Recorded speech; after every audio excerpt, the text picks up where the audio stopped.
మన నితిన్ గారి నుంచి ఒక మంచి సినిమా వచ్చి ఆల్మోస్ట్ 6 ఇయర్స్ అయింది. అసలు 'భీష్మ' మూవీ తర్వాత నితిన్ గారికి ఒక్క హిట్ కూడా పడలేదు. చెప్పాలంటే రీసెంట్ టైమ్స్ లో వచ్చిన 'రాబిన్ హుడ్' గానీ, 'తమ్ముడు' మూవీ గానీ అన్ని డిసాస్టర్లు అయిపోయినాయి. ఇక 'తమ్ముడు' మూవీ తర్వాత నితిన్ గారు సడన్ గా మాయమైపోయారు. అసలు నితిన్ గారు నెక్స్ట్ మూవీ ఎవరితో చేస్తున్నారనే విషయం కూడా తెలీదు.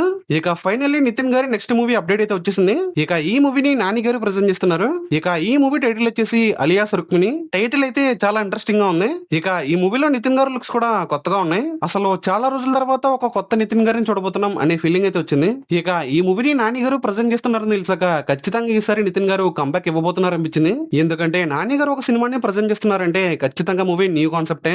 ఇక ఈ మూవీ డైరెక్టర్ ఎవరో కాదు, దండారు మూవీ తీసిన మురళీకాంత్ గారు. అసలు నితిన్ గారి నుండి ఒక మంచి సినిమా రావాలని చాలా మంది కోరుకుంటున్నారు. ఎందుకంటే ఒకప్పుడు నితిన్ గారి నుండి ఒక సినిమా వస్తుందంటే థియేటర్స్ మొత్తం నిండిపోయేవి. కానీ ఇప్పుడు నితిన్ గారి నుండి వరుస పెట్టే ఫ్లాప్స్ రావడం వల్ల జనాలకి నితిన్ గారి మీద నమ్మకం పోయింది. ఇక ఈసారైనా నితిన్ గారు కంబ్యాక్ ఇవ్వాలని కోరుకుంటున్నా. చూద్దాం మరి ఈసారైనా నితిన్ గారు కంబ్యాక్ ఇస్తారో లేదో. ఇక ఈ గ్లిమ్స్ మీకు ఎలా అనిపించిందో కామెంట్ లో చెప్పండి. అలాగే మా వీడియోస్ మీకు నచ్చినట్లయితే లైక్ చేయండి, షేర్ చేయండి, అలాగే సబ్స్క్రైబ్ చేసుకోవడం మాత్రం మర్చిపోకండి.